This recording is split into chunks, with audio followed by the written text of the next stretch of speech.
Hammaga salom, bu Aziz. Bu navbatdagi darsimiz. Bugungi darsimizning mavzusi funksiyaning juftligi va toqligi.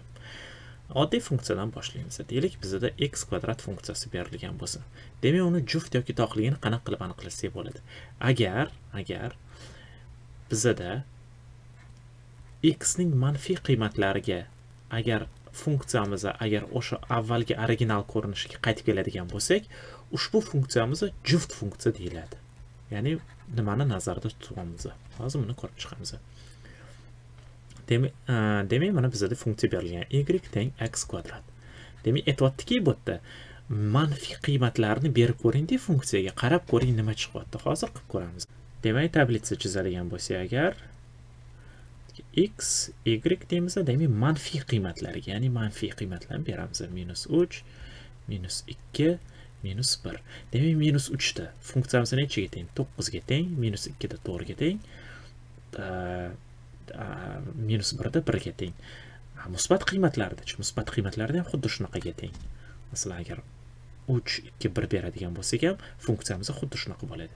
Ya'ni, agar funksiyamizga minus qiymat beradigan bo'lsak, masalan, -x beramiz, x o'rniga minus beramiz. Uni kvadratga oshiradigan bo'lsak, bizda x kvadratni o'zi qolyapti. Ya'ni original funksiyamiz qaytib chiqyapti. Demak, agar funksiyamiz ushbu ko'rinishga ega bo'ladigan bo'lsa, biz ushbu funksiyani juft funksiya deb ataymiz. Oddiy ushbu funksiyaning juft yoki toqligini topishi eng oddiy usuli bu darajasiga qaraymiz. Agar quyidagicha ko'rinishdagi funksiya berilgan bo'lsa, agar ushbu funksiyamizda toq daraja qatnashmagan bo'lsa, agar hamma darajalar juft bo'ladigan bo'lsa, ushbu funksiyamiz bizani juft funksiya deyiladi. Tushunarli? Masalan, y barobar x 4-daraja yoki y barobar x 6 plus x 8-daraja. Ana endi toq funksiyalar haqida gaplashib o'tamiz. Masalan, y x kub berilgan bo'lsin. Agar hozirgina aytib o'tdim, agar funksiyaning darajasi noma'lum qiymatning darajasi toq bo'ladigan bo'lsa, ushbu funksiyamiz toq deyiladi. Lekin biz ehtiyot bo'lishimiz kerak bu yerda hamda. Masalan, qarab ko'ramiz, toqligini isbotlashimiz kerak. Demak, x, y deymiz, manfiy qiymatlarni beramiz. -3, -2, -1. Demak, -3 da y-imiz nechaga teng? Y-imiz -27 ga teng.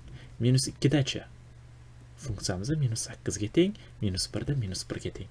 Demak, funksiyamiz ko'rib turganimizdek, masalan, -x beradigan bo'lsak, bu xuddi original funksiyamizni, ya'ni x kubni -1 ga ko'paytirgandek bo'lamiz. Masalan, original funksiyamiz qanaqa edi? Masalan, 3, 2, 1 da 27, 8, 1 ga teng, to'g'rimi? Lekin manfiy qiymatlar berganimizda esa, ushbu funksiyamiz ham manfiy qiymatga ko'paytirildi. O'shaning uchun ushbu funksiyamiz bizga toq deyiladi. Mana ushbu funksiyamizni biz grafikka qarab ham topsak bo'ladi. Deylik, mana masalan, mana bu yerda bizda kvadrat funksiya berilgan bo'lsa, boya aytganimizdek, x kvadrat. Demak, agar funksiyamizning grafiki parabolaga o'xshagan bo'lsa, ya'ni simmetrik, mana bu o'qda y o'qida aylangan, ya'ni chap tarafda ham, o'ng tarafda ham bir xil, ya'ni tepaga shoxlar tepaga qaragan parabola. Ushbu funksiyamiz juft hisoblanadi. Ya'ni simmetriya bor. Kubbikini qaraydigan bo'lsak, ko'ryapsizlarmi, bu yerda bir-biriga o'xshash emas. Ya'ni chap tarafdagi ushbu grafikimizni yarim parabolasi pastga qaragan, o'ng tarafimiz tepaga qaragan. O'shaning uchun bu funksiyamiz toq hisoblanadi. Mana tasavvur qilaylik, bizda o'sha x kvadrat ayrilgan 5 funksiyasi berilgan bo'lsin. Y teng x kvadrat ayrilgan 5. Demak, biz buni hozir ko'rib o'tishimiz kerak. Y ga agar -x beradigan bo'lsak, original funksiyamiz qaytib chiqadimi yoki original funksiyamizni -1 ga ko'paytirilgan qiymat kelib chiqadimi? Agarda original funksiyamiz chiqib keladigan bo'lsa, ushbu funksiyamiz juft hisoblanadi. Agar original funksiyamiz -1 ga ko'paytirilgan qiymat kelib chiqadigan bo'lsa, ushbu funksiyamiz toq hisoblanadi. Kelaylik endi hozir manfiy qiymatlarni beraylik. Ya'ni y minus x, ya'ni x o'rniga minus x beramiz. Ya'ni x qatta ko'rsak, uni minus x ga almashtiramiz. Minus x minus 5, to'g'rimi? Chunki bu yerda x yo'q. Demak, y minus x emas, minus x kvadrati x kvadratga teng. X kvadrat minus 5 bo'ldi. Demak, ushbu funksiyamiz juft funksiya hisoblanadi. Demak, ushbu funksiyamiz juft hisoblandi. Ana endi masalan x kub emas, x kvadrat emas, x kubni oladigan bo'lsak, ana endi biz hozir x kub olamiz. Demak, mana bu darajamiz x kub bo'ladi. Minus x kubi bu minus x kub. Chunki bilamiz, manfiy sonni toq darajaga oshirsak, manfiy natija hosil bo'ladi. Minus x kub minus 5 hosil bo'ldi. Demak, biz o'ylashimiz mumkin, bu toq funksiya deb o'ylashimiz mumkin. Aslida bu toq emas. Nimaga? Chunki original funksiyamiz nechaga teng? Original funksiyamiz x3 minus 5 ga teng.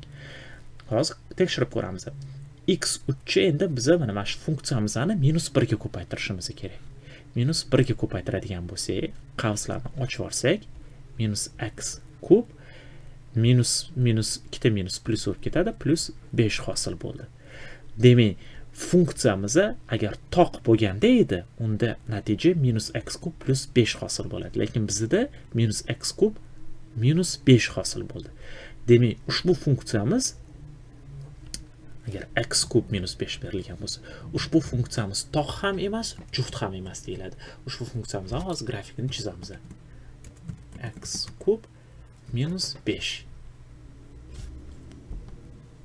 Mana ko'rib o'tganimizdek funksiyasi quyidagi ko'rinishga ega. Lekin biz buni hozir juft ham deya olmaymiz, toq ham deya olmaymiz. Agar x kub o'zi bo'lganda edi, unda biz uni toq deb atardik. Tushunarli. Hozir bir qancha misollar ko'rib chiqamiz. Men o'ylaymanki, misollar ko'rib chiqsa yana ham aniqroq bo'ladi. Mana misol, birinchi misolimiz. Y teng x ko'paytirilgan 2 ko'paytirilgan x ning 4-darajasi. Buni aniqlashimiz kerak. Toqmi, juftmi? Demak, agar juft bo'ladigan bo'lsa, minus x beradigan bo'lsa, bizda original funksiyamiz qaytib kelishi kerak. Agar toq bo'ladigan bo'lsa, unda original funksiyamiz minus 1 ga ko'paytirilgan holda chiqib kelishi kerak. Demak, x o'rniga minus x ni beramiz. Demak, 2 ko'paytirilgan x o'rniga minus x ni yozamiz. 4-daraja. Minus x 4-darajasi nechaga teng? X 4 minus x 4-darajasi x 4-darajasiga teng. Chunki bilamiz, manfiy son berilgan bo'lsa va juft darajaga ko'tarilsa, musbat bo'lib chiqib keladi. Demak, x ko'paytirilgan x 4 bo'lib chiqib keladi. Demak, bu original funksiyamizga teng. Demak, ushbu funksiyamiz juft hisoblanadi. Keyingi misolni ko'ramiz. Keyingi misolni pushti rangda yozamiz. Ya'ni y minus x ni beramiz. Demak, minus x ni kvadrati plus 3.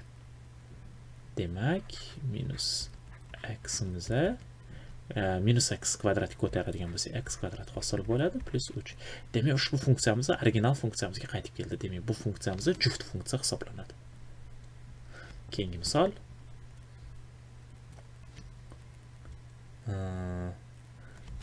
Masalan, toqligini ham ko'rsatsak bo'ladi. Toq funksiyasi berilganmikan? Bu yerda hozir qarab ko'ramiz. Mana bu toq funksiya berilgan. Keyingi misolni ko'rib chiqamiz. Demak, y ga minus x beramiz. Minus x 4-darajaga ko'taramiz va minus x kvadratga ko'paytirsak, demak, x4 plus x kvadrat hosil bo'ladi. Chunki minus musbat darajaga ko'taryapmiz, plus bo'lib ketadi. Original funksiyamizga qaytib kelganimiz uchun ushbu funksiyamiz juft funksiya hisoblanadi. Keyingisi y minus x, demak, bu yerda minus x 4-darajasi va plus x o'rniga minus x yozamiz. Demak, minus x 4-darajasi x ni 4-darajasi plus va minus bo'ladi, minus x. Demak, ushbu vaziyatda ushbu funksiyamiz juft ham emas, toq ham emas. Nimaga? Chunki agar funksiyamiz toq bo'lganda edi, unda original funksiyamizni biza minusga ko'paytirishimiz kerak bo'lardi. Ya'ni original funksiyamizni minusga ko'paytirishimiz kerak. x4 minus x4 plus x ni minusga ko'paytirsak, natija minus x4 minus x bo'lishi kerak. Lekin afsuski bizda x 4-daraja ayrilgan x hosil bo'ldi. Shuning uchun ushbu funksiyamiz toq ham emas, juft ham emas. Va nihoyat oxirgi misolimiz, demak y 3 taqsim x kub plus 3-darajali ildizdagi x. Demak y ga minus x ni beramiz. Demak, qayerda x ko'rsak, uni minus x ga almashtiramiz. Kub plus 3-darajali ildiz. Demak, bu ham minus x deb yozamiz. Demak 3 taqsim, demak minus toq darajaga ko'tarilgani uchun minus tashqariga chiqib ketadi, minus x kub qoladi. Plus, demak biz bilamiz, agar mana masalan mana bu ham daraja bir, bu nima degani? Bu nima degani? Bu aslida minus x ni 1 taqsim 3-darajasi degani. Demak, biz bundan hozir biz bilamiz, mahrajida juft son bo'lishi kerak. Agar juft son bo'ladigan bo'lsa, biz manfiy son ichkariga yoza olmaymiz. Toq son bo'lgani uchun ildiz darajasi toq bo'lgani uchun uni manfiy ildizini ola olamiz. Mana shu manfiy x biz 3-darajali ildizini ola olamiz va o'shanda minus tashqariga chiqadi. Yaxshilab yozamiz hozir. Ya'ni minus 3-darajali ildiz taqsim x bo'ladi. O'chirib tashlasak ham bo'ladi. Demak, buni 3 minus songa bo'ladigan bo'lsa, minus hosili bo'ladi bizda. Minus oldiga chiqarsak bo'ladi, x kub. Demak, plus minus bo'lgani uchun minus o'zi qoladi. Va 3-darajali x hosil bo'ldi. Ana endi biza ushbu misolimizni hozir tekshiramiz. Agar toq bo'ladigan bo'lsa, quyidagi ko'rinishga ega bo'lishimiz kerak. Ya'ni original funksiyamiz minus songa ko'paytirilgan bo'lib chiqishi kerak. Demak, original funksiyamiz y ga agar minusga ko'paytiradigan bo'lsak, minus 3 x kub. Demak, mana minusga ko'paytiramiz, to'g'ri? Qavslarni ochganimizda, demak minus 3 taqsim x kub va minus ko'paytiradigan bo'lsak, minus 3-darajali ildiz x bo'ladi. Demak, ushbu natijamiz mana bir xil ko'rib turibmiz. Mana natijamiz ruchkam ko'rinmay qoldi, uzr. Demak, mana natijamiz mana natijaga teng. Demak, ushbu funksiyamiz toq funksiya hisoblanadi. Tushunarligi? O'ylaymanki, ushbu darsimiz tushunarli bo'ldi. Agar tushunmagan bo'lsanglar, agar yana qanaqadir savollar bo'ladigan bo'lsa, iltimos kommentlarda yozib qoldiringlar, men javob berishga harakat qilaman. Agar yana ko'proq misol ko'rmoqchi bo'lsanglar, buni ham aytinglar. Men yana misol ishlab chiqishga harakat qilaman. Hozircha darsimiz tugadi. E'tiboringiz uchun rahmat. Keyingi darsda ko'rishguncha xayr.